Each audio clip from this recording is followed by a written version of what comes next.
अस्सलाम वालेकुम। कैसे हैं आप सब? आई होप कि आप सब बिल्कुल ठीक होंगे, खैरियत से होंगे।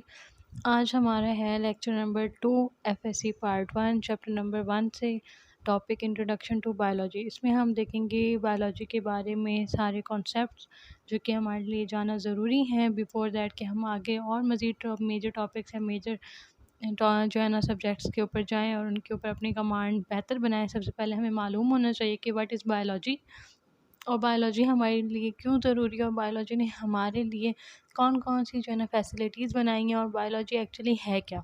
तो ये सारी चीज़ें जो है ना हम आज इस टॉपिक में इस लेक्चर में देखेंगे। ठीक है? तो सबसे पहले ये जो आपके सामने आ रही है एक आउटलाइन इंट्रोडक्शन टू बायोलॉजी। इसमें सबसे पहला पॉइंट है अंडरस्टैंडिंग नेचर। नेचर को अंडरस्टैंड करना हमारे लिए पहले बहुत मुश्किल था क्योंकि हमें नहीं पता था कौन सा मैकेनिज़्म किस लिहाज से और किस वजह से कैसे चल रहा है। बट बायोलॉजी ने हमारे लिए ये काम बड़ा आसान कर दिया है।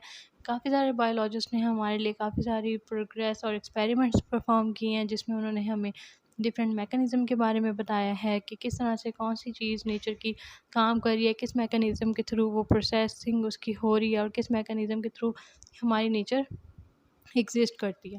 तो ये सारी चीज़ें आ जाती हैं अंडरस्टैंडिंग ऑफ नेचर में। एक्चुअली हम यूँ भी कह सकते हैं शॉर्ट वर्ड में कि biology is actually the way to understand the nature.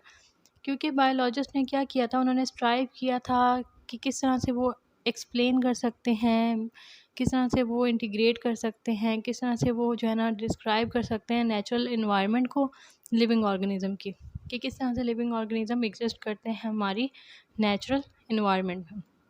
तो ये सारी बातें आ जाती होती हैं अंडरस्टैंडिंग ऑफ नेचर में।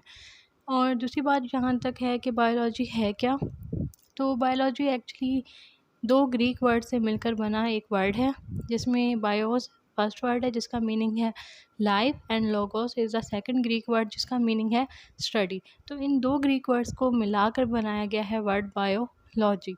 एक्चुअली बायोलॉजी को हम दूसरे वर्ड्स में कह सकते हैं स्टडी ऑफ लाइफ। तो ये क्वेश्चन भी अक्सर जो है ना बीपीएससी पेपर्स में आ जाता होता है कि actually what is biology and biology किन 2 वर्ड्स से मिलकर बनी है और वो वर्ड्स किस लैंग्वेज से लिए गए हैं। तो ये क्वेश्चन बीपीएससी के टेस्ट में आ जाता होता है। अच्छा, नेक्स्ट बात है कि वो डिस्कवर द बायोलॉजी। बायोलॉजी को डिस्कवर किसने किया था? एरिस्टोटल ने बायोलॉजी को डिस्कवर किया था and he is also called as the father of biology. इनको बायोलॉजी का फादर भी कहा जाता है। अब थोड़ी इनकी हिस्ट्री देख लेते हैं। तो एरिस्टोटल वोज नेम मीन्स, इनके नाम का मतलब है the best purpose in ancient Greek. और जो है ना एंशियंट ग्रीक इनके नाम का मतलब है, ठीक है। और जो है ना ये जो है ना इन्होंने अपनी यंग एज में बायोलॉजी और मेडिकल इंफॉर्मेशन के बारे में पढ़ा था अपने फादर से। तो Aristotle is the father of biology. It is also an important question for PPSC written test. Next अब बात होगी हमारे पास कि in what is meant by living and non-living components of environment और इन बायोलॉजी के बाद बायोलॉजी में हम देखते हैं कि हमारा एक इकोसिस्टम है। इकोसिस्टम में हमें 2 तरह के कंपोनेंट्स सीखने को मिलते हैं। एक होते हैं living and the second one is non living. तो ये जो living and non living components हैं इनको हम बायोलॉजी की टर्म में कहते हैं biotic components and abiotic components. Biotic components नाम से ही हमें पता चल रहा है biotic components. Bio mean living organism या living components of environment or ecosystem. तो इसमें जो है ना हमारे पास एनिमल, प्लांट्स और ऑल लिविंग स्पीशीज़ आ जाती हैं। जबकि एबायोटिक कंपोनेंट मतलब नॉन लिविंग कंपोनेंट्स जो एनवायरनमेंट के हैं, हमारे इकोसिस्टम के हैं, उसमें हमारे पास एयर, वाटर, इस तरह की जो कंपोनेंट्स हैं, मतलब लैंड, इस तरह की चीज़ें आ जाती हैं जो कि नॉन लिविंग होती हैं। जैसे कि यहाँ पे आपके सामने जो स्लाइड है उसमें दिया हुआ है, an ecosystem includes different communities of plants, animal and microbes together with their physiochemical environment. कि मतलब नॉन लिविंग कंपोनेंट के साथ हमारे लिविंग कंपोनेंट का इंटरेक्शन होता है। It consist of 2 major components, biotic और living components and non biotic और non living components. Biotic components include plants, animal, decomposers. Non living components include air, water, land etcetera. तो ये आगे बात कि लिविंग कंपोनेंट के साथ नॉन लिविंग कंपोनेंट का क्या मतलब होता है। नेक्स्ट वही बात दोबारा जो मैंने आपको स्टार्ट में बताई है, meaning of biology mean study of life. Biology drive from 2 ancient Greek words, BIOS meaning live life and logos meaning study. अब हम आते हैं डेफिनेशन ऑफ बायोलॉजी की तरफ। सिंपल सी डेफिनेशन यहाँ पे मैंने लिखी है ताकि आप इसको ज़रा समझ सकें और अंडरस्टैंड कर सकें। The study of living organisms divided into many specialized fields that cover their morphology, physiology, anatomy, behavior, origin and distribution। कि बायोलॉजी में हम जो है ना लिविंग कंपोनेंट्स के बारे में या लिविंग ऑर्गेनिज्म के बारे में इस तरह से पढ़ते हैं कि हम उनको डिफरेंट फील्ड्स में देखते हैं। वो डिफरेंट फील्ड उनके मॉर्फोलॉजी भी आ जाती है, उनमें उनके एनाटॉमी भी आ जाती है, वो कहाँ कहाँ किस तरह से उनकी डिस्ट्रीब्यूशन है वो भी आ जाती है, उनका ओरिजिन कहाँ से हुआ है वो भी हम देखते हैं। तो ये सारी फील्ड्स जो है ना हम बायोलॉजी के अंदर स्टडी करते हैं लिविंग ऑर्गेनिजम्स की। तो इस वजह से इसको कहते हैं बायोलॉजी।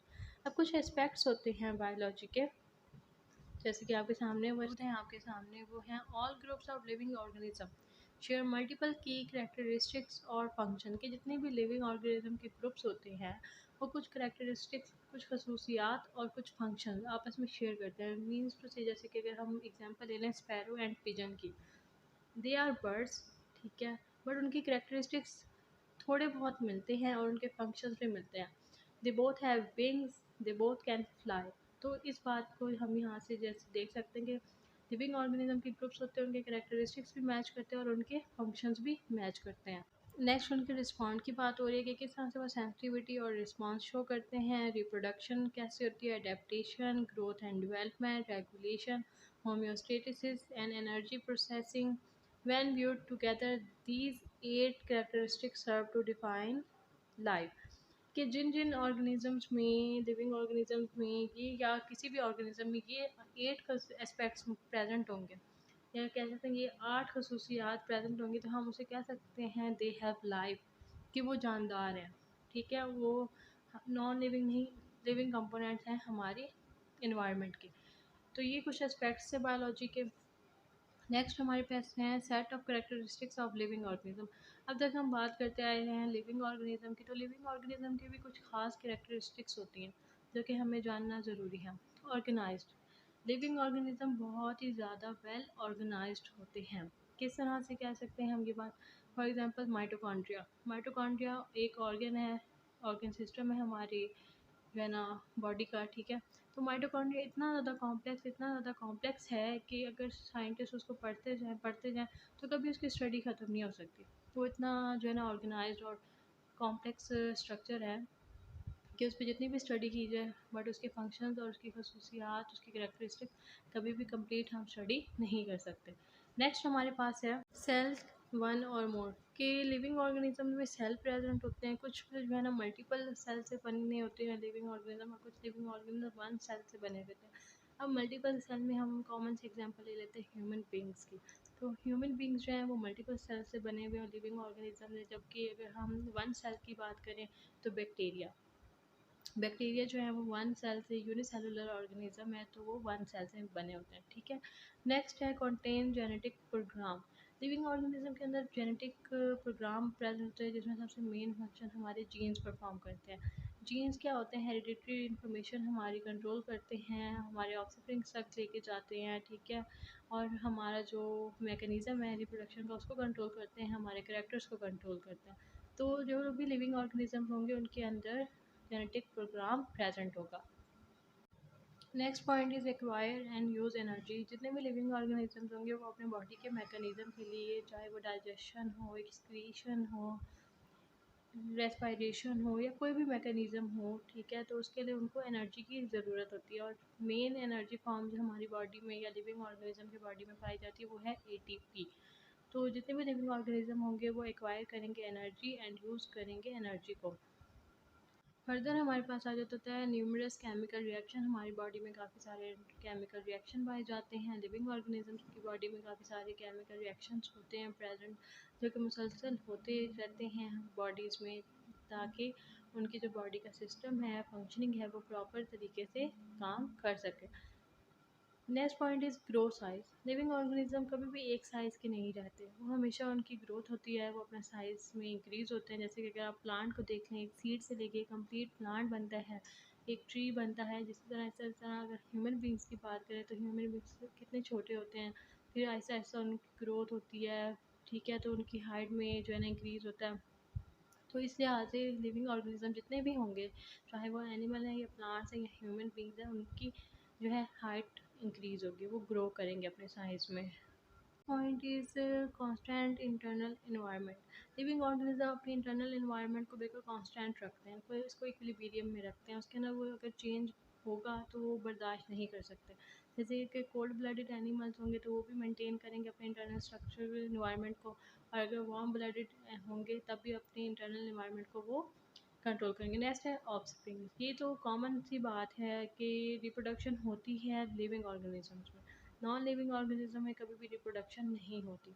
तो जो भी लिविंग ऑर्गेनिजम्स होंगे उनमें रिप्रोडक्शन होगी। Last point is respond environment. Living organism अपने एक्सटर्नल एनवायरनमेंट से के साथ भी रिस्पॉन्ड करते हैं और उस लिहाज से अपने इंटरनल एनवायरनमेंट को वो जो है ना मेंटेन करते हैं। तो ये सारी बातें आ जाती हैं set of characteristics of living organism में। लिविंग ऑर्गेनिज्म में ये सारी करेक्टरिस्टिक्स पाए जाएंगे, या हम यूँ कह सकते हैं कि जिन जिन ऑर्गेनिज्म में ये कैरेक्टरिस्टिक्स पाए जाएंगे हम उन्हें लिविंग कंसीडर कर सकते हैं। नेक्स्ट है हमारे पास old and new branches of biology. अब कुछ ब्रांचेस हैं बायोलॉजी की जो हम 9th-10th क्लास से पढ़ते आ रहे हैं, ठीक है, इसमें कोई ख़ास बात नहीं है। बट कुछ जो है ना ब्रांचेस वो ओल्ड हैं एंड कुछ ब्रांचेस न्यू हैं, तो इन ब्रांचेस के बारे में भी हमें थोड़ा बहुत कॉन्सेप्ट होना ज़रूरी है। ओल्ड ब्रांचेस में हमारे पास आ जाती है ecology, physiology, embryology, evolution, histology, genetics and geography, ठीक है। और न्यू हमारे पास हैं, न्यू हमारे पास है molecular biology, environmental biology, microbiology, fresh water biology, marine biology, parasitology, human biology, social biology and biotechnology. तो ये सारी branches new branches of biology हैं। अब हम एक एक करके इन जो है ना ब्रांचेस के बारे में भी थोड़ा पढ़ लेंगे ताकि हमारे कॉन्सेप्ट यहाँ से क्लियर हो जाए, ताकि फिर फर्दर अगर हम आगे नेक्स्ट टॉपिक की तरफ मूव ऑन करें तो हमारे पीछे से सारे प्रीवियस कॉन्सेप्ट क्लियर हों। अब ये जो पिक्चर आपके सामने है ये 9th क्लास की बायोलॉजी की बुक में से है, जिसमें हमारे पास ओल्ड ब्रांचेस ऑफ बायोलॉजी की डेफिनेशंस हैं। आप इसका स्क्रीनशॉट लेके भी पढ़ सकते हैं, वीडियो को रोक के भी पढ़ सकते हैं। और नेक्स्ट पेज पे हमारे पास है एफएससी की फर्स्ट बुक से, मतलब एफएससी की पार्ट 1 की बुक से मॉडर्न जो न्यू हमारे पास ब्रांचेस हैं बायोलॉजी की उनकी पिक्चर है। तो आप इसका भी स्क्रीनशॉट लेके इसको थोड़ा सा रीड आउट कर लें ताकि आपके कॉन्सेप्ट क्लियर हो जाए। आज का हमारा लेक्चर यहीं पे एंड होता है। आई होप कि आप लोगों को इसमें हर चीज़ अच्छे से समझ आई होगी। अगर कोई बात समझ नहीं आई you can comment down and kindly like and subscribe my channel. Thank you. अल्लाह हाफिज़।